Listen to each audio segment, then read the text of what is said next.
Company बनाना सीख सीख जाओ। कंपनी बनाओ और उसको चलाओ, कंपनी बनाओ और उसको चलाओ। तो मैंने कोई 16-17 कंपनीज़ बनाई हैं इन टोटल अब तक। बहुत सारी ऑब्वियसली बंद हो गई और लड़ाइयाँ हो गई और कुछ हो गया व्हाटएवर, लेकिन कुछ कुछ चल रही। अब जब सुकुम पोर्ट देखा तो मुझे ऐसा लगा कि जैसे मैं कोई आई डोंट नो 200 साल पुराने कराची को देख रहा हूँ या बॉम्बे को देख रहा हूँ। तो ओमानी जो हैं वो इस मामले में काफ़ी ज़्यादा फ्लेक्सिबल थे, क्योंकि उनकी जो रिलेशनशिप थी ना वो इंडिया के साथ थी, उनकी रिलेशनशिप जो थी वो अफ्रीका के साथ थी, उनकी रिलेशनशिप जो थी वो पाकिस्तान के साथ, इस तरह की उनकी रिलेशनशिप। तो इसलिए उनके अंदर जो जो एक्सेप्टेबिलिटी है डिफरेंट लोगों की, डिफरेंट रिलीजन्स की, वो काफ़ी हाई हाई थी। पहली दफ़ा अबू धाबी दुबई के पीछे तो पड़ा था। Hello friends, welcome back to my channel. आज हमने दोबारा मौसम भाई को अपने चैनल पे बुलाया है और रिसेंटली ये जीसीसी कंट्री का एक विज़िट करके आए हैं और इस हवाले से हमने इनसे बात करनी है कि रियल एस्टेट के फील्ड में, रियल एस्टेट के हवाले से जीसीसी में क्या हो रहा है। दुबई को तो सबको पता है कि दुबई की मार्केट बहुत हॉट है और हमेशा से इन्वेस्टर उसमें जो है इन्वेस्टर्स फ्लॉक करते हैं और अपना पैसा पार्क करते हैं वहाँ पे। लेकिन इसके अलावा भी कुछ मार्केट्स ऐसी हैं जैसे कि ओमान हो गया, सऊदीज़ खुल रहा है।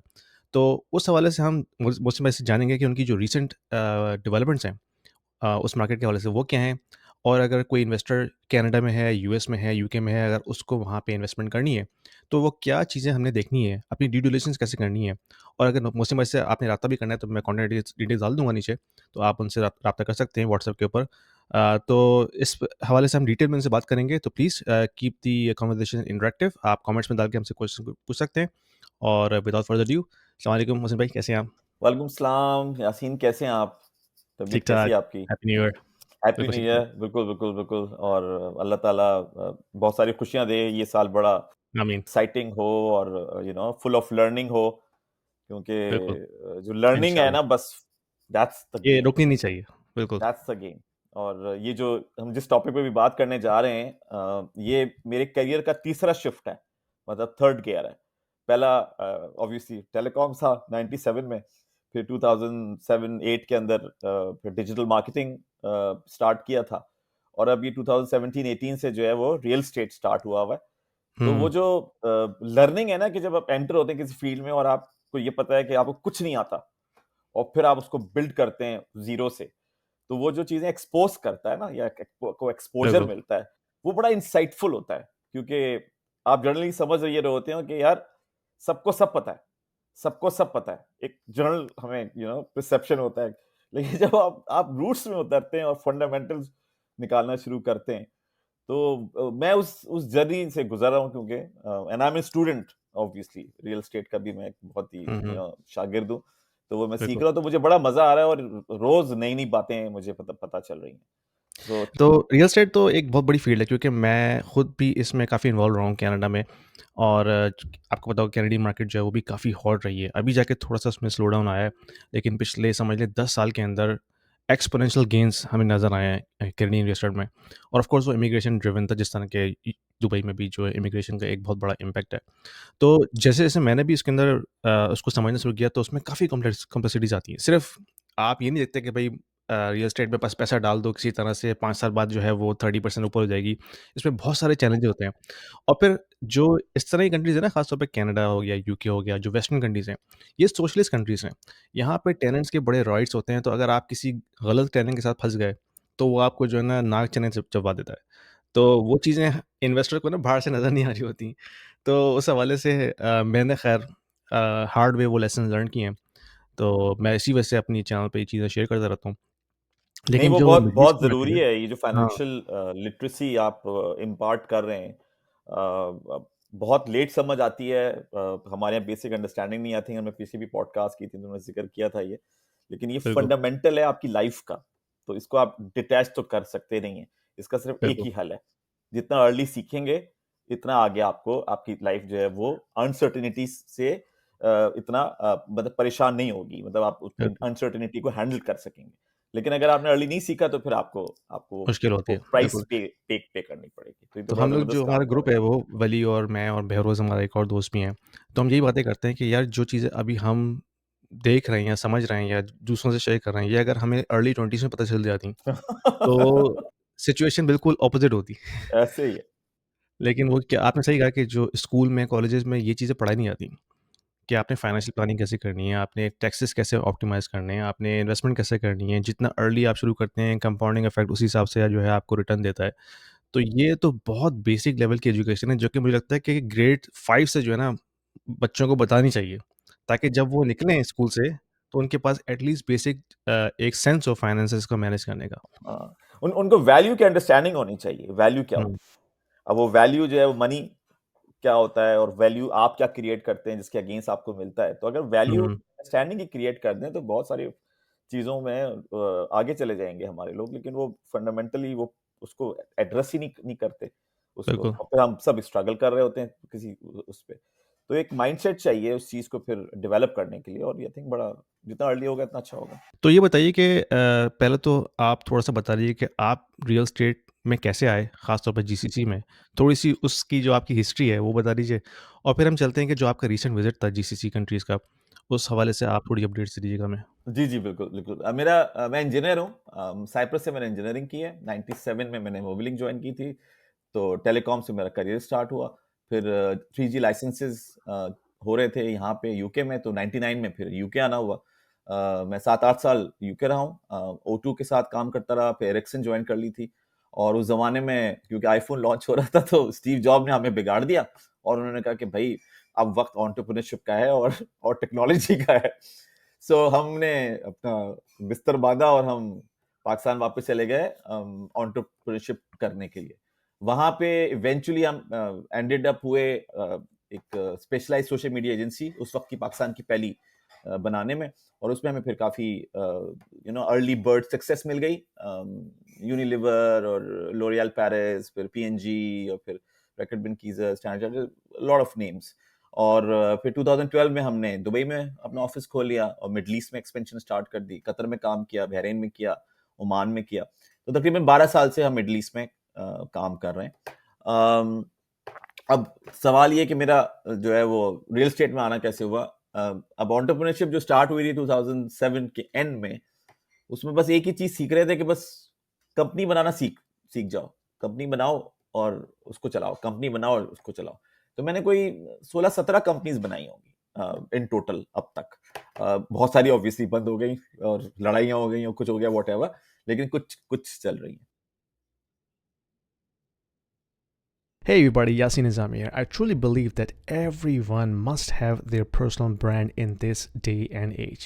Not because you want to show off or brag about it, but to show the world what you are capable of, what you can do to help them out, what you can offer to make this world a better place, especially for techies. Why? Because I have been there. I'm an engineer by trade. I have spent 20 years of my career doing different roles as a programmer, as a developer, as a technical support engineer, as a professional services consultant, as a sales engineer, and now in sales. I know how important it is to create a personal brand, because if you don't show to the world what you're capable of, nobody knows you exist in this competitive world. So for that, I created a course for the techies, for the tech professionals, to build their personal brand from zero in the next 7 days. If you take this course and follow the instructions, I can tell you in 6 months, and you're going to come back to me and say, Yasin, this course has definitely helped me to establish my personal brand in this competitive world. So if you want to join me on this journey to establish our personal brands, click on the link below, तो इसी take तरह this से course, हमने real and let me estate की know how you're company जो doing है it. वो Let's get started. 2018 में बनाई,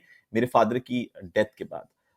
क्योंकि जब उनकी विल निकली तो उसमें प्रॉपर्टीज थी, हमें थोड़ी सी प्रॉपर्टीज का पता था, सबका पता नहीं था। फिर इवेंचुअली ये आइडिया हुआ कि ये सब कुछ जो है ये मेरी मदर ने किया है। मतलब ये जो रियल एस्टेट इन्वेस्टमेंट थी, उसकी जो मेजर ड्राइवर थी हमारी फैमिली के अंदर, वो हमारी मदर थी। तो मेरे लिए अच्छा। बड़ी शर्मिंदगी की बात थी उस वक्त। मैं बजाय इसके कि मैं बड़ा प्राउड फील करता कि मेरी अम्मा जो है वो बड़ा इंटरप्राइजिंग एंड एंटरप्रेन्योरियल ब्रेन है उनका रिस्क टेकिंग के अंदर। मैंने कहा ये तो बड़ी शर्मिंदगी की बात है कि इस एज में मुझे पता चल रहा है कि कि हमारी अम्मा जो है वो इतनी जबरदस्त चीज है बिजनेस पॉइंट ऑफ व्यू से। तो बस मैंने कहा कि एक और कंपनी बनाते हैं। तो 2018 में हमने फिर रियल एस्टेट प्रॉपर्टीज, लेन 12 प्रॉपर्टीज के नाम से कंपनी बनाई, और फोकस हमारा गवादर था। गवादर पे हमने काफ़ी रिसर्च की। फिर इवेंचुअली ये हुआ कि पेपर पे तो बहुत अच्छा लग रहा था वो, लेकिन जब ग्राउंड रियलिटी का आइडिया हुआ तो फिर अंदाज़ा हुआ कि शायद आगे ना ना जा सके। अच्छा, उस ज़माने में मेरा ट्रैवल हो रहा होता था मिडल ईस्ट का, तो ओमान में जिक्र हुआ गवादर का, तो वो कहने लगे कि यार हम भी तो अपना गवादर बना रहे हैं।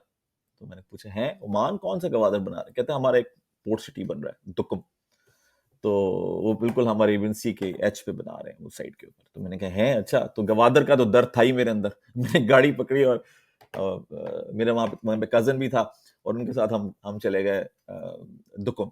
अब जब दुकुम पोर्ट देखा तो मुझे ऐसा लगा कि जैसे मैं कोई 200 साल पुराने कराची को देख रहा हूँ या अच्छा, ये बॉम्बे को कब की देख बात रहा है? हूँ। ये सीपैक के प्रोजेक्ट लॉन्च होने के बाद की बात है या उससे पहले की बात है? ये उस वक्त सीपैक चल रहा था ना, 2000 हुँ, मेरे 18 की बात कर रहा हूँ। तो अच्छा, पहले तो गवादर पे हमारा फोकस था, लेकिन फिर वो शिफ्ट होके हाँ। जो है वो फिर क्योंकि शुरू इनकी में साइड गवादर पर तो आया। ऑफ कोर्स एक हाइप आई थी, फिर वो डेड हो गई थी। लेकिन सीपैक ने आके उसको दोबारा से थोड़ा-सा एक एनर्जी दी थी जी, ना? जी, जी। उसी पीरियड हुँ, में हम काफ़ी थे कि यार गवादर करना चाहिए और पाकिस्तान को प्रमोट करना चाहिए थ्रू गवादर। लेकिन ग्राउंड रियलिटीज़ का आइडिया जब हुआ तो फिर हमने कहा कि ये तो चल नहीं सकेगा। तो एनीवे, तो मेरा गवादर दुकुम बन गया। तो मैं जब वहाँ पहुँचा हूँ तो मैंने देखा उन्होंने पोर्ट बना दिया है, एयरपोर्ट कंप्लीट होने वाला है, सड़कें बना दी हैं, ये हो गया, वो हो गया। तो मैंने कहा यार ये तो बड़ा, इसका तो बड़ा पोटेंशियल है। तो आने वाले 5-10 सालों के अंदर तो ये पता नहीं कहाँ से कहाँ पहुँचेंगे। सो अच्छा, उसी पीरियड के अंदर मोहम्मद बिन सलमान ने स्टेटमेंट दिया था कि अब नया जो यूरोप होगा वो मिडिल ईस्ट होगा, और ये बहुत बड़ा स्टेटमेंट था उस रीजन के पॉइंट ऑफ व्यू से। सो एंटरप्रेन्योर तो हम हैं ही, और अर्ली बर्ड होने का भी बड़ा शौक है। तो टेलीकॉम में भी अर्ली बर्ड थे, डिजिटल में भी अर्ली बर्ड थे। हमने कहा यार ये जीसीसी की रियल एस्टेट अर्ली बर्ड है। इसको ग्रैब करना चाहिए इस वक्त, क्योंकि इस वक्त सब दुबई पे लगे हुए हैं और कोई नहीं देख रहा कि बाकी कौन कौन आएगा और कैसे आएगा। तो बस हुँ, फिर हम शौक, क्योंकि रिसर्च का बहुत है, तो फिर घुस गए पढ़ने में कि यार जरा समझें तो सही ये कौमें कौन सी हैं, इनके इनका इनका कल्चर क्या है, ये बनी कैसे, इनकी पॉलिटिक्स क्या है। तो वो जब पढ़ना शुरू किया, कि ऑल्दो कि मुझे 10 साल हो चुके थे उस वक्त तक इधर मिडल ईस्ट में ही, लेकिन जब पढ़ना शुरू किया तो ऐसा लगा कि ये तो पता ही, ये तो हमें तो कुछ पता ही नहीं है।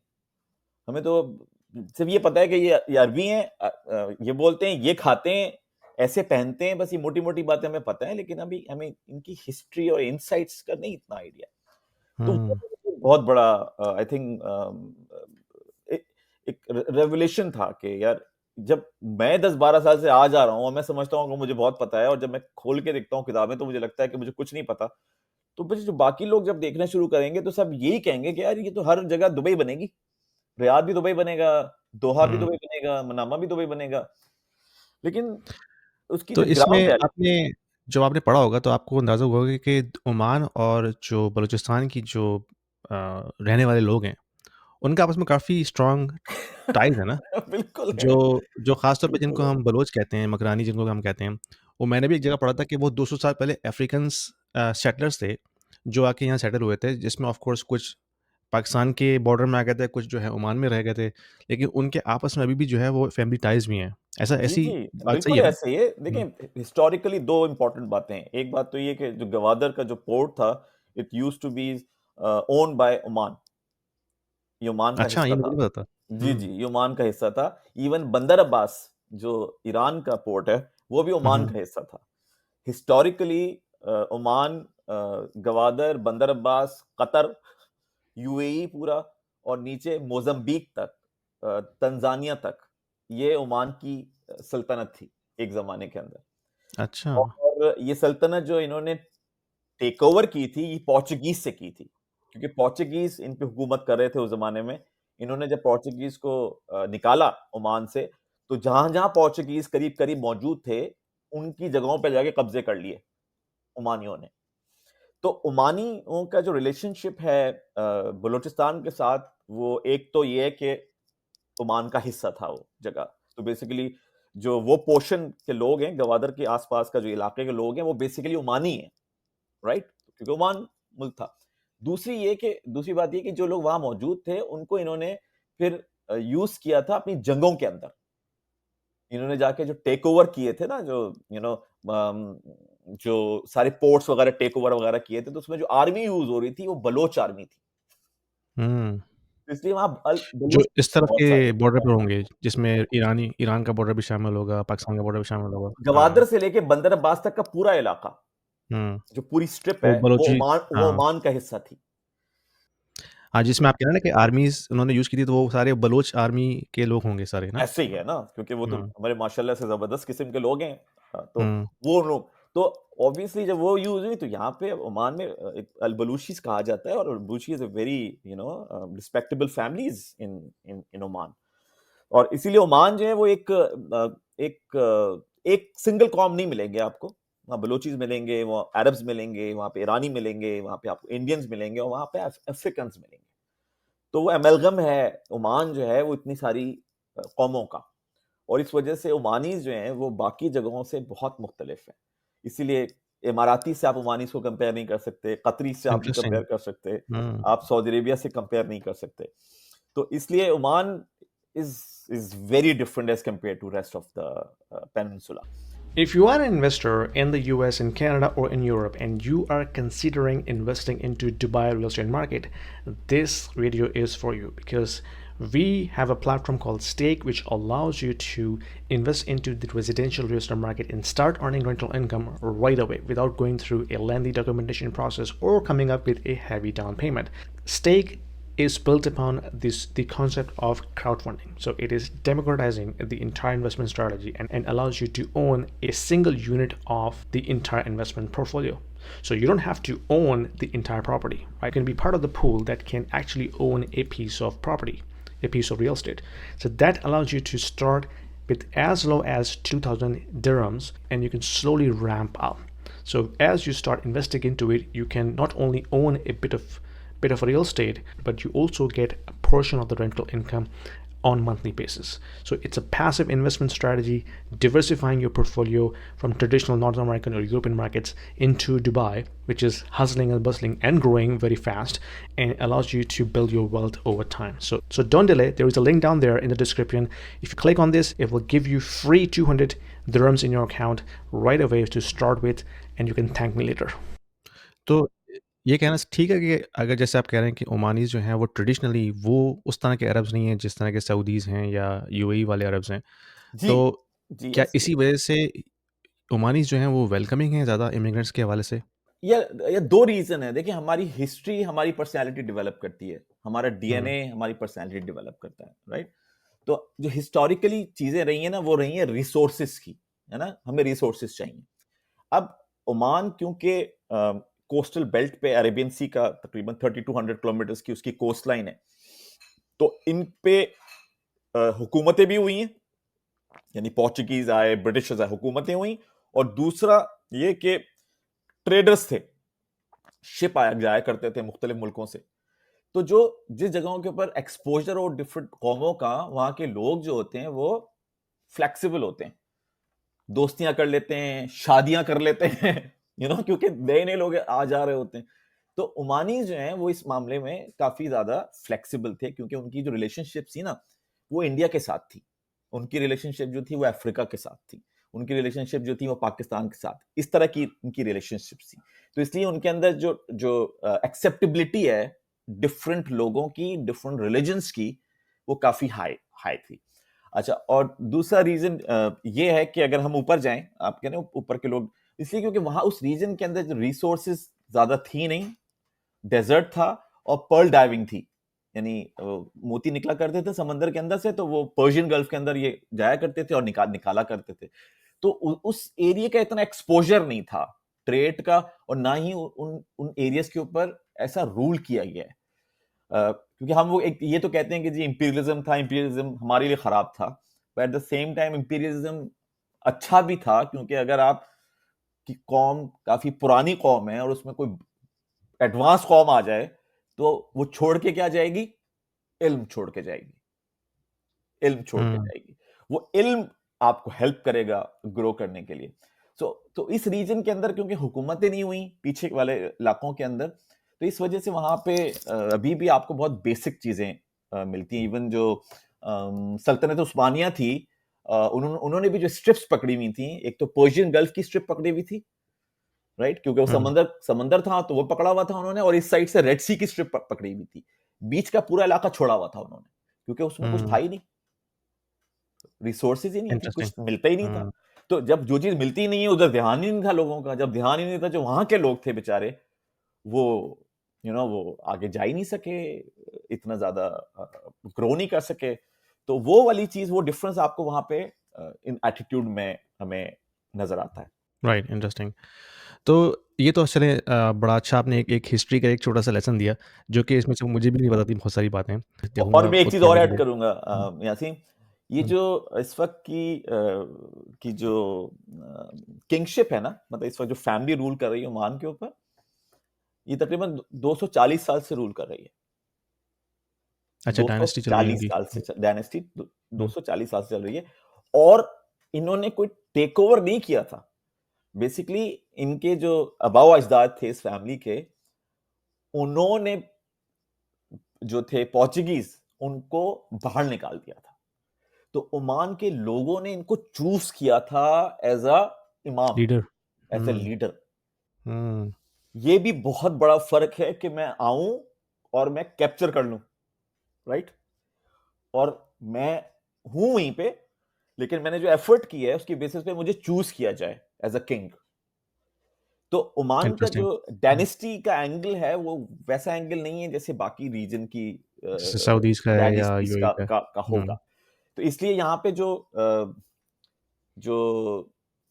मतलब जो लव, जो केयर, और जो जो फॉलोइंग सुल्तान काबूस की है, और पूरा ओमान रो रहा था जब 2020 में उनकी डेथ हुई। तो मैं बड़ा हैरान हो रहा था, मैंने कहा यार ये इतना, कहते हैं भाई ये तो, ये फादर है इस इस इस कंट्री के, तो समझो हुँ। बाप मर गया।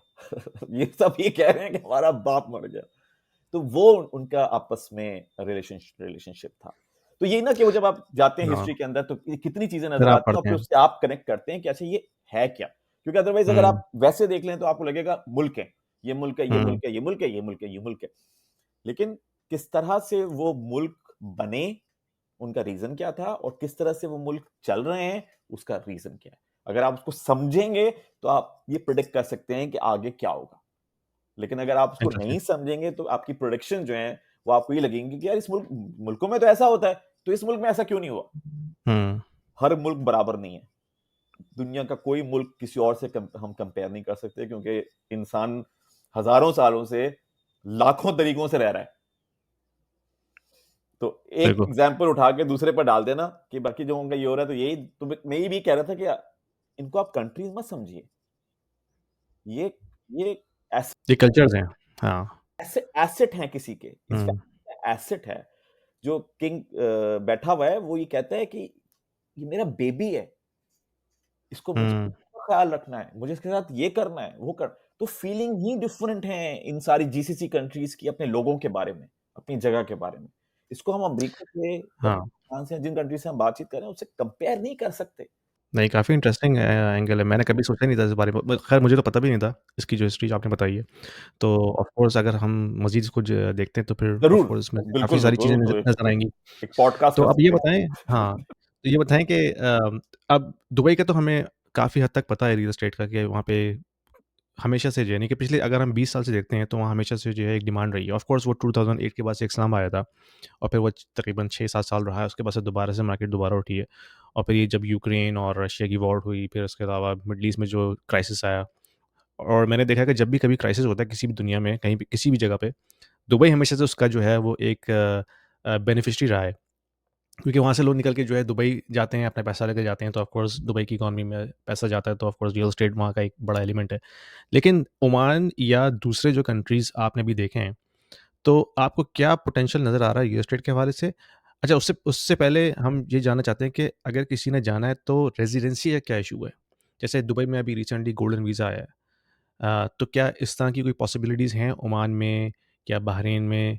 सऊदीज़ में तो अभी ऑफ़ कोर्स इस तरह कुछ नहीं है।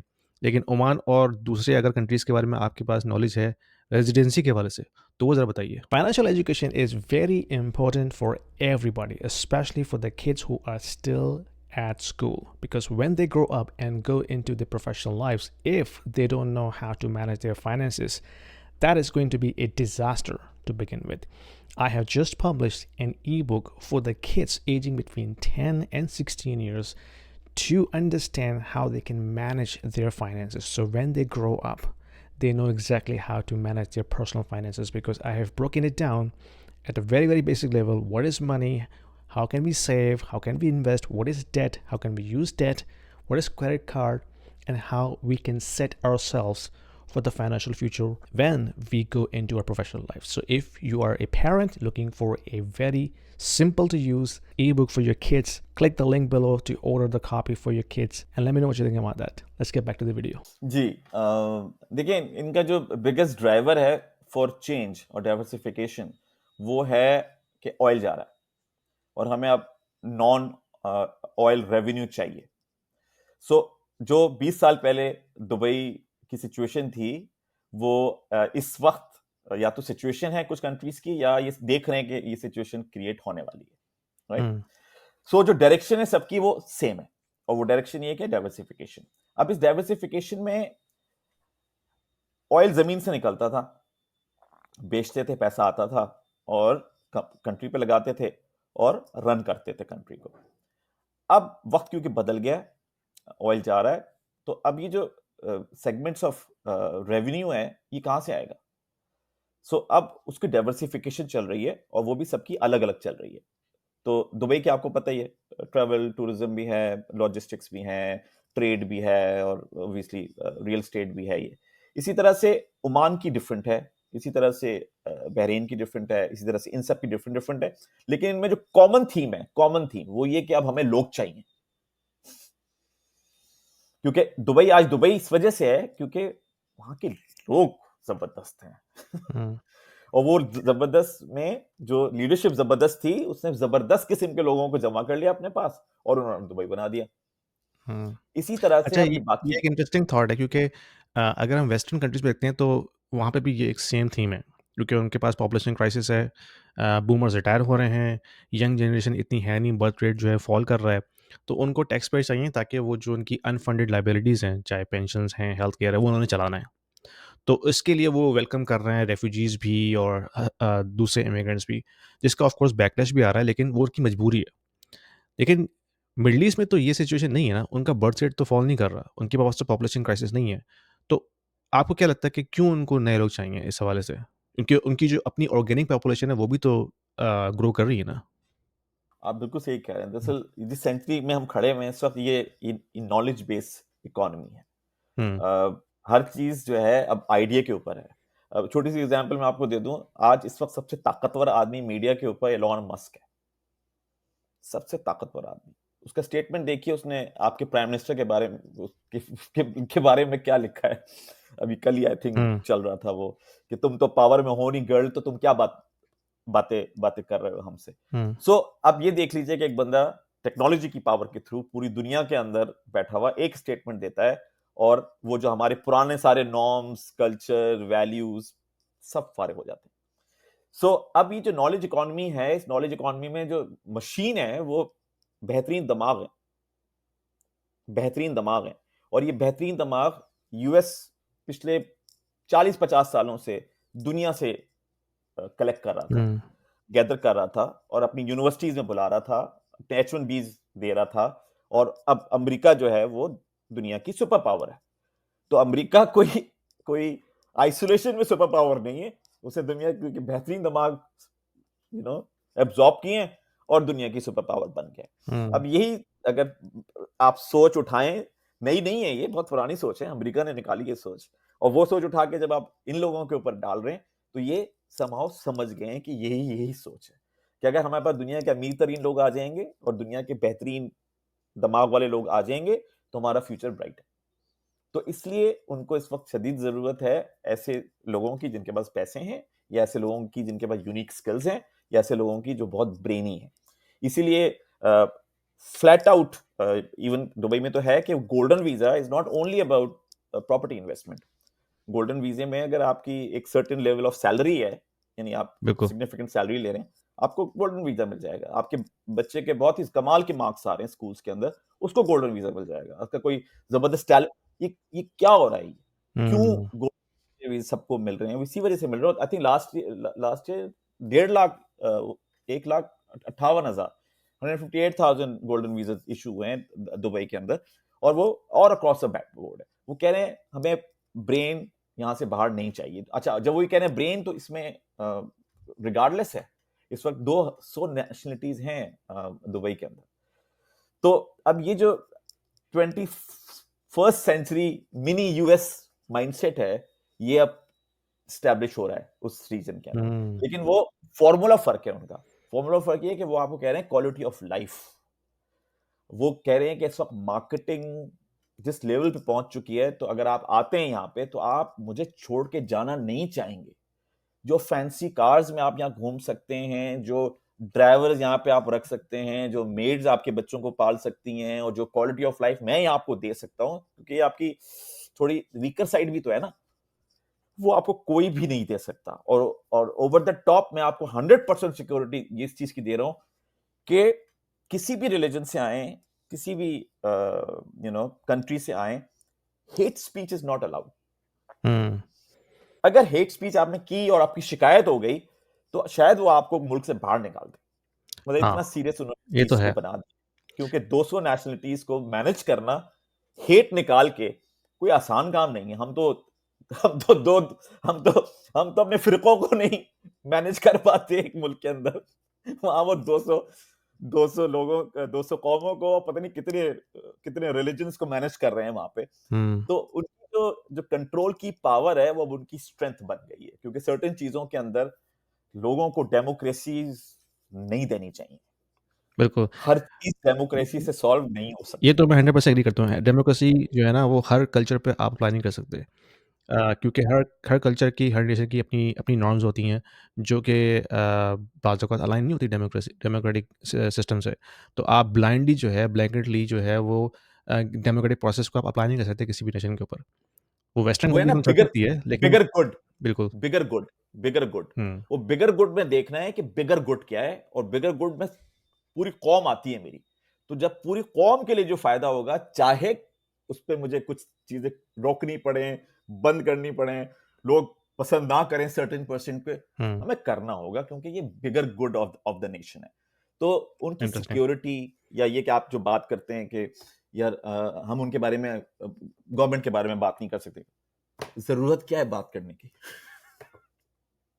हर बिल्कुल, बात करने की जरूरत है। हाँ। आपको अगर एक अच्छी life, cost cost benefit analysis, बिल्कुल, वही है ना, हाँ। तो भाई आपको अगर है तो फिर यहां से निकल जाइए, हुँ, क्योंकि यहां नहीं है। हर एक का अपना स्टाइल है रहने का, वो उनका इस तरह का स्टाइल है। हुँ, तो कहते हैं ना, वो मुझे ये भी मिल जाए, और मुझे ये भी मिल जाए, और मुझे ये भी मिल जाए, तो दुनिया में ये चीजें तो सब जगह बिल्कुल। होती नहीं। हमारा एक जो एनईडी का ग्रुप है व्हाट्सएप का, उस पे ऐसी बहस चल रही थी, तो इसी टॉपिक पे बात हो रही थी। तो मैंने कहा यार, अगर मैं जिस जिस लेवल पे मैं क्रिटिसाइज़ करता हूँ कैनेडियन गवर्नमेंट को, अगर मैं यूएई में होता तो मैं कब का जो है डिपोर्ट हो चुका होता, या मैं शायद जमाल कशकोगी बन चुका होता।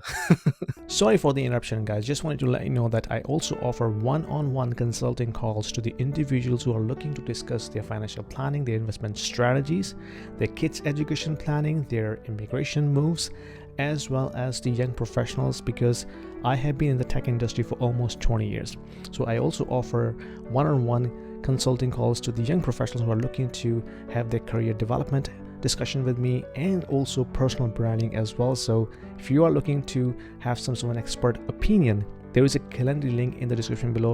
Book a 30 minutes call with me and I will be more than happy to help you out. नहीं तो वो तो देखिए, वो उनका स्टाइल है ना, वो बिल्कुल, उनका स्टाइल है, ये आपका स्टाइल है। दुनिया हाँ, में हर चीज गलत नहीं है, और दुनिया में हर चीज सही नहीं है, और दुनिया में कोई भी चीजें सिंगल लेयर्ड नहीं है। बिल्कुल, एक हम कहते हैं ना, एग्री ये करता हूँ। राइट हो गया, हुँ, ये राइट हो गया, ये ना ना ना ना ना। हर अच्छाई के भी तीन तीन तीन बुराइयां लगी हुई हैं, और हर बुराई की आगे भी कुछ अच्छाइयां लगी हुई हैं। इसीलिए तो इतना कमाल का सिस्टम बना हुआ है ये पूरा का पूरा, और इतना आसान नहीं बिल्कुल। है कि हम हर एक को सही और गलत जो नहीं कि कह एक सकते। बहुत अच्छा मॉडल है। अगर किसी ने उस पे रिसर्च करनी है कि भाई क्या वजह है कि दुबई का जो मॉडल है पिछले, और ये इतना पुराना मॉडल भी नहीं है, यानी कि पिछले 20-30 साल में बना है। तो क्या वो चीज़ें जो उन्होंने अपनाई हैं, जिसके बाद उन्होंने इस तरह का सिस्टम लेके आए हैं, जो कि पूरी दुनिया के लिए एक मॉडल है। ठीक है? दुबई, हम लोग अक्सर कहते हैं कि वो एक ब्रांड है, वो एक एक्सपीरियंस है जो कि वहाँ के रेज़िडेंट्स को मिलता है। लेकिन ऑफ़ कोर्स उसके प्रोस एंड कॉन्स हैं। तो आपको वो देखना पड़ेगा कि भाई प्रोस क्या हैं, कॉन्स क्या हैं, और किन चीज़ों के साथ आप अलाइन हो सकते हैं। अगर आप अलाइन हो सकते हैं तो आपके लिए बहुत ज़बरदस्त एक्सपीरियंस है वहाँ रहने के लिए। बिल्कुल ऐसे ही है, और इसीलिए इसीलिए ये जो हम इस वक्त बातचीत कर रहे हैं ना, आई थिंक ये बड़ी रेलेवेंट है इस चीज के साथ, कि वही माइंडसेट ही चेंज लेकर आया है दुबई का। वो हुँ, जो फैंसी बिल्डिंग्स आपको नजर आती हैं, या जो उनका इंफ्रास्ट्रक्चर है वो उसकी रिफ्लेक्शन है। जो ओरिजिनेट होती है चीज वो उनकी सोच से ओरिजिनेट होती है, जिसका अभी हम बातचीत कर रहे हैं। ये बिल्कुल। सोच है उनकी। तो इसी अच्छा, अक्सर मैं जो वेस्टर्न्स होते हैं ना, जब कभी वो दुबई जाते हैं तो मैं उनकी ट्विटर्स पे मैं उनके फीडबैक देख रहा होता हूँ। तो ये कहते हैं कि यार मैं दुबई आया हूँ, यहाँ तो ज़बरदस्त ए क्लास इंफ्रास्ट्रक्चर है, यहाँ कोई टैक्स भी नहीं है। तो हमारे मुल्क में ऐसा क्यों हो रहा है कि हम इतना टैक्स भी दे रहे हैं और हमारे पास थर्ड क्लास इंफ्रास्ट्रक्चर है, रोड्स टूटे हुए हैं, ब्रिजेस जो है 50 साल पुराने बने हुए हैं। तो उनके लिए बड़ी हैरत की बात होती है कि ये कैसे पॉसिबल है कि ये टैक्स भी नहीं ले रहे और उनके पास A1 किस्म का इंफ्रास्ट्रक्चर है, बिल्डिंग्स, रोड्स, ट्रांजिट और एयरपोर्ट्स। लेकिन अगर आप वही चीज़ आप न्यूयॉर्क में जाके देखते हैं तो ब्रॉन्क्स के एरिया में चले जाएँ आप, टूटी-फूटी सड़कें हैं और जो है पुराना इंफ्रास्ट्रक्चर, सबवे जो है वो बनी हुई है पिछले 100 साल की। तो उनके लिए बड़ी हैरत की बात होती है कि यार टैक्स भी नहीं ले रहे और ए क्लास इंफ्रास्ट्रक्चर भी है, ये कैसे पॉसिबल है? ये यासीन, ये वो वाला पॉइंट है ना कि जिन्होंने अखबार देखे होंगे तो उन्होंने कभी सोचा होगा कि यार खत्म हो जाएंगे और मोबाइल फोन्स आ जाएंगे और मोबाइल फोन्स इस तरह के होंगे। कभी सोचा होगा? वो नहीं सोच हुँ, सकते। तो इसी तरह से मुल्क चलाने के भी बहुत तरीके होते हैं। जिस तरह यूके में मुल्क चलता है, जरूरी नहीं कि वो बहुत अच्छा तरीका हो या जरूरी नहीं कि वो बहुत बुरा तरीका हो। इसी तरह से चाइना में मुल्क चलता है, जरूरी नहीं कि वो अच्छा तरीका हो। तो आई थिंक एक नया तरीका है दुबई के अंदर मुल्क चलाने का, जो कि अमेलगम है मुख्तलिफ चीजों का, और जो ड्राइव होता है वो उनकी इस नीड से ड्राइव होता है कि अगर हमने ये नहीं किया तो हम क्या करेंगे, हुँ, क्योंकि हमारे पास तो नहीं है ऑयल। Chance of survival. तो जो जो देखिए, जो ड्राइवर होता है ना इंसान का, वो क्योंकि हम जिस तरह से वायर हुए हुए हैं वो हुए हुए हैं अपने सर्वाइवल के ऊपर। जो हमारी सबसे बड़ी जो पुश आता है ना किसी चीज का, वो आता है यार बच जाओ, नुकसान ना हो, बच जाओ, मौत मौत मौत हमारे लिए रिस्क अल्टीमेट अवॉइड। चीज है। ठीक हुँ, है। ग्रीड जो है ना वो सेकेंडरी इमोशन है। प्राइमरी इमोशन हुँ, हमेशा आपका ये है बचने का है, क्योंकि वो जानवरों की बॉडी है आपकी, तो जो सेंसेस लगे हुए हैं वो सेंसेस सबसे पहले दो तीन चीजें ही बताते हैं कि यार ये मैं बच जाऊंगा इससे, ये मुझे मतलब मेरे लिए खतरनाक तो नहीं है। तो सर्वाइवल हमारा वायर हुआ हुआ है। तो उस हुँ। सर्वाइवल के ऊपर जो है वो आपका पूरा का पूरा गेम है। और अगर आप सर्वाइवल को समझ गए हैं कि यार ये सर्वाइवल पे हुआ हुआ है, तो फिर आपके लिए चीजों को समझना फिर आसान है। तो चलिए ये तो समझ में आ गया कि क्यों ये फिनोमेना हो रहा है। लेकिन अब ये बताएँ कि किसी ने अगर ओमान, दुबई के अलावा अगर किसी ने मिडल ईस्ट में सेटल होना है, जैसे अगर मैं बात करूँ अपनी, मैं कनाडा में रहता हूँ, ठीक है? मेरे पास कनाडियन नेशनैलिटी है, लेकिन अब मैं चाह रहा हूँ कि मैं अपना जो आगे का टाइम है, बुढ़ापा जो है, वो मैं किसी मिडल ईस्ट की कंट्री में जाके गुज़ारूँ। तो क्या पॉसिबिलिटीज़ हैं उस हवाले से? अच्छा, एक तो मैं यहाँ पे एक इम्पोर्टेंट बात ऐड करूंगा। अ, अभी कुछ अरसे में ना दुबई का नाम और यूएई का नाम बराबर हो जाएगा। और लोग कहेंगे यार यूएई की बात करो, क्योंकि मैं अब जो पीछे गया हुआ था, तो अब मुझे सातों की सातों स्टेट्स जो हैं वो मिनी दुबई लग रही हैं। इवन इवन उमुल कुवैन, रास अल खैमा, शारजा, अबू धाबी, सब।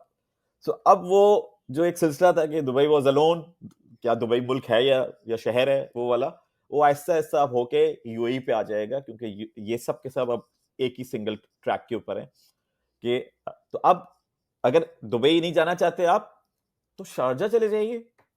और अगर शारजा भी आपको मूड नहीं बन रहा, तो रासुल खैमा को भी देख लीजिए, वो भी गोल्डन वीजे दे रहा है।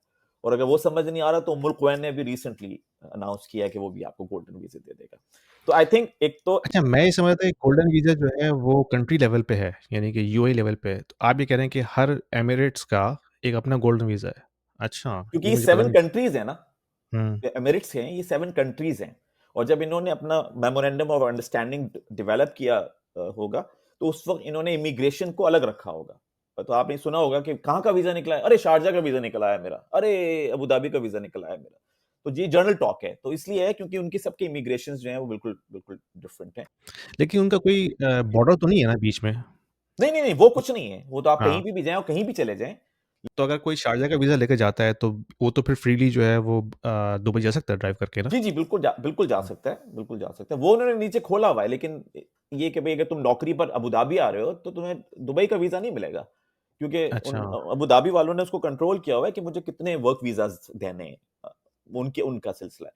तो कुछ चीजें कॉमन नहीं है उनकी। मैं इसीलिए कह रहा हूँ ना कि जब हुँ, हम अंदर जाते हैं तो हमें आइडिया होता है कि ओह अच्छा, ये इस तरह से रन होते हैं। तो अब जब आप देखेंगे इनकी इमिग्रेशन तक कॉमन नहीं थी, तो डिफरेंसेस पहले कितने होंगे। तो अब वो डिफरेंसेस आहिस्ता आहिस्ता डिसॉल्व होते हुए लग रहे हैं, क्योंकि ये लग रहा है कि ओवरलैपिंग कर रही है एक दूसरे के ऊपर। अबू धाबी रासुल खैमा के अंदर इन्वेस्टमेंट कर रहा है, मरजान आइलैंड, वहां पे कसिनो आ रहा है, 2027 के फर्स्ट क्वार्टर में लॉन्च हो जाएगा कसिनो वहां पे। तो Abu Dhabi is on a shopping स्प्री, वो रासुल खैमा में प्रॉपर्टीज खरीद रहा है अबू धाबी। अच्छा, यहाँ पे मैं आपको एक चीज़ और ऐड करूँगा कि अबू धाबी के हवाले से मैंने केविन ओलेरी, जो कि कैनेडियन इन्वेस्टर है बहुत बड़ा, उसका मैं इंटरव्यू सुन रहा था कि वो बेसिकली यूएई का सिटीज़न बन गया है अब। और उसकी वजह ये है कि उसने अबू धाबी गवर्नमेंट के साथ बैठ के बहुत इन्वेस्टमेंट प्लानिंग की है। खुद उसने अपना कैपिटल भी डिप्लॉय किया है और वो काफ़ी ओपनली प्रमोट कर रहा है अबू धाबी, क्योंकि Abu Dhabi is becoming like a financial hub for middle east. तो मुझे बड़ी हैरत हुई कि एक कैनेडियन नेशनल, जो कि अब अमेरिकन भी है क्योंकि वो ज़्यादा टाइम यूएस में होता है, शार्क टैंक का जो उसमें था, तो वो ओपनली जो है अबू धाबी को प्रमोट कर रहा है और वो कह रहा है कि Abu Dhabi is like a different model of financial hub in middle east.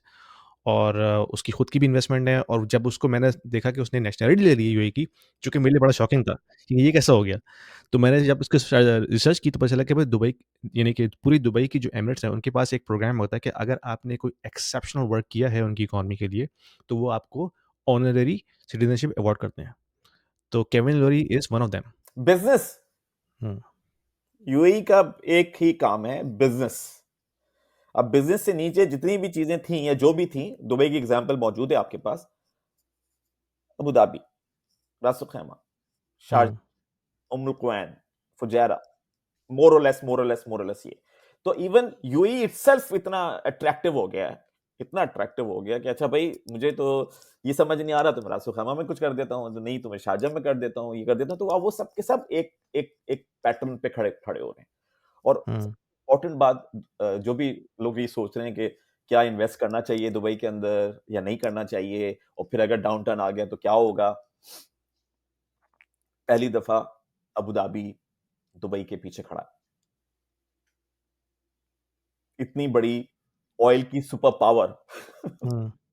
अच्छा, इसको थोड़ा वज़ाहत करते हैं, क्या मतलब है इसमें आपका? इस इसका मतलब यह है कि आपको पता है कि यूएई का सबसे ज्यादा जो ऑयल है वो अबू धाबी के पास है। और हुँ, जब डाउनटाउन आया था लास्ट टाइम दुबई के अंदर, तो जिसने दुबई को बचाया था, एमिरेट्स एयरलाइन को और बुर्जुल अरब को, जो कि बुर्ज खलीफा है, वो अबू धाबी था। तो अबू धाबी ने काफी लोन दिया था दुबई को अपने मसाइल को सॉल्व करने के लिए। इस वक्त अबू धाबी खुद दुबई में इन्वेस्टमेंट कर रहा हुँ। है। यानी वो एमिरेट्स जिसके सामने सारे नंबर्स खुले हुए हैं, उसको क्या नजर आ रहा है दुबई के अंदर अभी इस वक्त, कि वो हुँ। बिजनेस बे में टावर्स खरीद रहा है, टाउन हाउसेस लॉन्च कर रहा है दुबई लैंड में, 11 टावर्स उसके दुबई साउथ के अंदर आ रहे हैं। तो ये क्या हो रहा है, ये अबू धाबी कहाँ से इतना सपोर्टिव हो गया। अच्छा, ये बड़ा इंटरेस्टिंग है क्योंकि हम जो लोग बाहर बैठे हुए हैं ना, हम जब आउटसाइड इन देखते हैं, तो हमें लगता है कि यार यूएई बस एक कंट्री है और ये जितनी भी दूसरी स्टेट्स हैं ये उसके सिटीज़ हैं या प्रोविंस जो आप कह रहे हैं। तो इन सब का एक ही पॉलिसी स्ट्रक्चर होगा, फ्रेमवर्क एक ही होगा। जो आप बता रहे हैं ये मेरे ख़्याल में 90% लोगों को नहीं पता कि भाई अबू धाबी का एक अपना स्ट्रक्चर है, उनकी अपना पॉलिसी फ्रेमवर्क है, उनकी अपनी फंडिंग है। वो खुद कंट्रोल करते हैं कि फंडिंग कहाँ इन्वेस्ट होनी है, कहाँ नहीं होनी। तो दुबई उस हवाले से इंडिपेंडेंट है। तो ये बड़ी इंसाइटफुल गुफ्तगू है क्योंकि जितने भी लोग बाहर बैठे हुए हैं, जो कभी दुबई में नहीं रहे फॉर एग्ज़ाम्पल, या जो बाहर से देख रहे हैं, उनको नहीं पता होता। मुझे नहीं पता था पहले भी। हाँ, ये आप कहें, समझ रहे हैं कि मुझे बहुत अरसे से पता था, तो मुझे भी नहीं पता था। वो तो जब मैंने इनको पढ़ना शुरू किया कि ये यूएई बना कैसे, इनकी हिस्ट्री क्या थी, शहज़ाद कौन था, कहाँ से आया था, क्या कुछ हुआ, तो फिर आइडिया होना शुरू हुआ कि अच्छा, ये तो 7 मुल्क हैं। ये और ये भी है कि ये सब के सब एक साथ नहीं बने। मैं अगर आपको मैं मैप खोलूं, सबसे ज्यादा लैंड अबू धाबी के पास है। अच्छा, अबू धाबी के पास है। ठीक है, इंटरेस्टिंग। दुबई ये रहा, फिर दुबई ये रहा। अच्छा, ये ग्रीन ग्रीन हिस्सा क्या है ग्रीन ये? दुबई। ये दुबई है, ये दुबई है, ये दुबई है। जो जो शारजा है हुँ, वो ये है, पर्पल, देख रहे हैं। ये अजमान है, ये शारजा है, ये शारजा है, इंटरेस्टिंग। ये रासुल यानी खैमा कि है। बीच में भी इनकी टेरिटरीज हैं जो जी, जो उन्हीं के कंट्रोल में है। अच्छा। एब्सोल्युटली। ये बेसिकली देखें, ये सारे ट्राइब्स हैं ना यहाँ पे। हम्म। जो ट्राइब होंगे उनसे पूछा होगा भी तुम किसके साथ जाओगे, वो कहेगा भाई मेरी तो शारजा के शेख से दोस्ती है, मैं तो शारजा के साथ जाऊंगा। अब उसको ये नहीं पता कि मेरी लोकेशन क्या है। हम्म। तो वो है। इसी तरह से ये वाइट देख रहे हैं आप, ये ओमान है ना, ये ओमान है, ये ओमान है, अच्छा, ओमान भी 200 में टूटा हुआ है। अच्छा, ये ये तो मुझे पता ही नहीं था। स्ट्रेट ऑफ हॉर्मुज है ना यहाँ पे। हम्म। तो इसको तो ये दे ही नहीं सकते थे ना, अगर मैप पे आप देखें तो इतनी खतरनाक हाँ, जगह वो तो बहुत की लोकेशन है। कैसे दे दें, ओमान कैसे दे दें। हम्म। तो ओमान ने वो रखी हुई है, तभी तो ओमान की पावर है इस रीजन की। ये देखें, ये रहा ओमान, हम्म। यहाँ ईरान है, यहाँ ओमान है। तो ओमान ने जगह थोड़ी छोड़ी है, क्योंकि तकरीबन अच्छा, ओमान का लैंड मास तो बहुत बड़ा है, यानी कि second comparatively. Largest, second hmm. Largest, second largest after Saudis के बाद। हाँ, सऊदीज के बाद। और ये कोई ट्रिलियन डॉलर का ट्रेड रूट है, बिल्कुल। यहाँ यहाँ से तो सारा ट्रिलियन ट्रेड डॉलर, जाता है। हम्म। एब्सोल्युटली। तो ये तो ओमान की तो पावर यहाँ से आती है। सो अब वही मैं कह रहा हूँ ना कि जब आप उतरते हैं इनके अंदर तो फिर आपको आइडिया होता है, ओ अच्छा, ओ अच्छा, ओ अच्छा। तो बस वो जब अच्छा अच्छा है तो हाँ, फिर लेकिन ये चीज़ें तो पहले भी थी ना। जो रिसेंट डेवलपमेंट हुई है, जो आप बता रहे हैं कि इन्होंने अब अपनी इकोनॉमी को ओपन किया है ब्राइट माइंड्स और कैपिटल लाने के लिए, तो वो चीज़ बेसिकली अब इस चीज़ को चेंज कर रही है ना। पहले तो ये जो हिस्टोरिकल चीज़ें हैं, लैंड मास, ये तो पहले भी था। लेकिन जो चीज़ उन्होंने अभी चेंज की है, वो अपनी पॉलिसी फ्रेमवर्क को चेंज किया है। तो अब हम इसको वाइंड अप करते हैं नेक्स्ट 4 मिनट्स में। तो ये बताइए कि अगर ये जो गोल्डन गोल्डन वीज़ा तो हमें समझ में आ गया दुबई का। जो चीज़ मुझे बॉदर करती है, वो ये करती है कि जो हेल्थ है, वो आपको खुद पे करनी पड़ती है वहाँ जाके, जो कि ऑफ कोर्स इतनी चीप नहीं है। तो अगर किसी के पास गोल्डन वीज़ा आ भी गया और वो अपना लेट्स से बिज़नेस रन कर रहा है ऑनलाइन, जो उसको इंडिपेंडेंटली कहीं से भी कर सकता है वो, किसी लोकेशन से। हेल्थ इंश्योरेंस का क्या चक्कर होता है? किस तरह से लेते हैं? उसको ऑप्टिमाइज़ कैसे करते हैं? क्योंकि वहाँ तो काफ़ी एक्सपेंसिव है। प्लस अगर आप अपनी फैमिली भी लेके जा रहे हैं, तो बच्चों की ऑफ कोर्स वो भी सारी चीज़ें, एजुकेशन हाँ, है। देखें हुँ, वो जो भी उनकी अपनी सर्विसेज हैं गवर्नमेंट की, उनके अपने नेशनल्स के लिए तो वो फ्री ऑफ कॉस्ट हैं, ठीक हुँ, है। आपको क्योंकि वो बुला रहे हैं सर्टेन ऑब्जेक्टिव की वजह से, तो उसमें जो टैक्स आप पे नहीं कर रहे, तो बेसिकली एक तरह का वो इनडायरेक्ट टैक्स है। टैक्स है ये, कि हुँ, भाई आपको हेल्थ इंश्योरेंस लेनी होगी। तो ये हर राइट। जगह के ऊपर मौजूद है। अब ये कि जैसे जैसे लोग बढ़ रहे हैं, वैसे वैसे ऑप्शंस बढ़ रहे हैं वहां पे, और उसके बाद प्राइस कंपेटिटिवनेस आ रही है। पहले तो कम होती थी, अभी तो ये किया हुँ, इन्होंने कि इन्होंने एम्प्लॉयज के लिए मस्ट कर दिया है जॉब लॉस इंश्योरेंस, यूएई के। अच्छा, जैसे यहाँ पे ईआई होता है। हुँ, उन्होंने कर दिया है कि भाई कोई भी एम्प्लॉय बगैर जॉब लॉस इंश्योरेंस के जो है ना, वो आप कंटिन्यू नहीं कर सकता, उसको करना ही करना पड़ेगा। क्योंकि इन केस अगर आपकी जॉब जाती है तो फिर आपको कोई प्रॉब्लम नहीं होनी चाहिए। तो वो हुँ, अनसर्टेनिटी आहिस्ता आहिस्ता रिमूव कर रहे हैं और एट अ गवर्नमेंट लेवल कर रहे हैं। तो इंश्योरेंस बहुत बड़ी होने वाली है उस पूरे रीजन के अंदर। और इसका एक और भी हुँ, रीजन है ये कि लास्ट ईयर आपको याद होगा अप्रैल में बारिशें हुई थी, तो जी, उसकी वजह से काफी प्रॉब्लम क्रिएट फ्लड हुआ आ था। गया था काफ़ी। हाँ, हाँ, वो आ गया था, तो लोगों ये कह रहे थे कि प्रॉपर्टी इंश्योरेंस नहीं हुई, इंश्योर्ड नहीं हुई हमारी। तो अब इंश्योरेंस का जो ग्रोथ है ना आने वाले 4-5 सालों के अंदर, वो सिग्निफिकेंट होगी, और जब वो बढ़ेगी ग्रोथ, तो ऑब्वियसली जो हुँ, चार्जेस हैं आपके, वो नीचे जाएंगे। अभी ये um, insurance is a new concept. जैसे ये कॉन्सेप्ट है कि अगर आप प्रॉपर्टी ले रहे हैं दुबई में, तो लॉयर इन्वॉल्व नहीं है, हुँ। डायरेक्टली लेते अब हैं तो आप। खैर हो गया है, वो जो एस्क्रो का कॉन्सेप्ट लेकर आए हैं। हाँ, एस्क्रोस को तो ले आए, लेकिन जैसे अब यहाँ हाँ, वेस्टर्न वर्ल्ड के अंदर तो लॉयर के बगैर तो कोई चीज आप बिल्कुल। कर ही नहीं सकते, क्योंकि वो हुँ, सिस्टम का हिस्सा है सारा।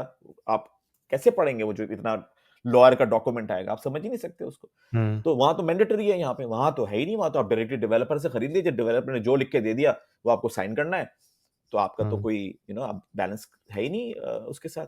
तो अब वो चीजें राइट। आस्ते आस्ते इनकॉपरेट हो रही हैं। और एक इंपॉर्टेंट चीज, मेरी एक साहब से मुलाकात हुई, वो लैंडिंग कराते हैं दुबई के अंदर। वो कह रहे थे फर्स्ट टाइम मैं यूरोपियंस की लैंडिंग करवा रहा हूँ। इससे पहले मैं मोस्टली इंडियंस की और कुछ अरब्स की कराया करता था। तो हमारा मार्केट शेयर जो है था ना, वो तकरीबन ऐसी था, 70% Indians and twenty hmm, 30% Arabs, इनकी लैंडिंग में कराता था। अब 10-15% लोग जो है ना, वो यूरोप के आ गए। मैं जर्मन्स की हुँ, लैंडिंग करवा रहा हूँ, मैं ब्रिटिशर्स की लैंडिंग करवा रहा हूँ। तो अब ये वहां पे चीजें खुलना शुरू हो रही हैं। तो वहां पे वो जो मेच्योरिटी है ना आपकी वाली, क्योंकि मेच्योरिटी तो उन लोगों से आती है ना जो सिस्टम में होते हैं। एग्जाम्पल, सबसे हुँ। ज्यादा परेशानी मुझे उस ट्रिप के अंदर दुबई में गाड़ी चलाते हुए हो रही थी, स्ट्रेसफुल। आपने खुद ड्राइव की थी? मैं तो खुद ही ड्राइव करता हूँ जब भी जाता अच्छा। हूँ, रेंट कार हुँ, ले लिया और फिर भाई ओहो, और मर्सीलेस ट्रैफिक है, मर्सीलेस, जगह नहीं देते वो। हुँ। आप पूछेंगे क्यों, तो ज्यादातर लोग जो आए हुए हैं वो कौन से मुल्कों से आए हुए हैं, और पाकिस्तान, वहां इंडिया उन से आए हुए हैं। मुल्कों हाँ। की क्या सिचुएशन है, तो वही अच्छा, सिचुएशन। ये फ़र्क ना मुझे कनाडा के हुआ था। यूके में रहा हूँ 12 साल, तो यूके का ट्रैफ़िक तो आपको पता है बहुत ही स्मूथ, सिस्टमैटिकली सोफिस्टिकेटेड होता है, हर कोई आपको जगह दे रहा होता है। यहाँ ऐसा कुछ चक्कर नहीं है, ख़ास तौर पे टोरंटो में तो नहीं है।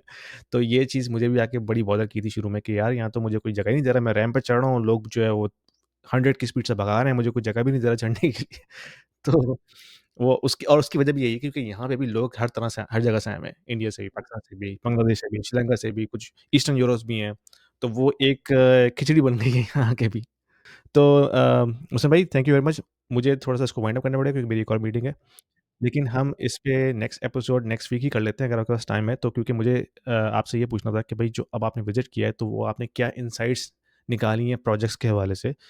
ओमान में क्या मार्केट चल रही है? क्या प्राइसेज़ हैं? और फिर ओमान का मैं फाइनेंसिंग का क्या है? क्विकली आपको हुँ, बताऊं, पिछले 2 महीने के अंदर 3 रियल एस्टेट प्रोजेक्ट लॉन्च हुए हैं। अच्छा। हाँ, प्रोजेक्ट्स तो काफ़ी लॉन्च हो रहे हैं लेकिन मैंने आपसे ये बात करनी है कि भई फाइनेंसिंग के क्या ऑप्शंस हैं? अगर कोई वेस्टर्न इन्वेस्टर है, कनाडा में, यूएस में या यूके में, अगर उसने इन्वेस्टमेंट करनी है तो फाइनेंसिंग के ऑप्शंस क्या हैं? क्या उसको फुल कैश देना पड़ेगा या फाइनेंसिंग ईज़िली अभी हो अभी जाती है अभी ईएमआई पे? अभी ओमान उस लेवल पे नहीं है। उस लेवल दुबई पे में नहीं है। 50% रेडी टू मूव प्रॉपर्टी के ऊपर आपको फाइनेंसिंग हो जाएगी।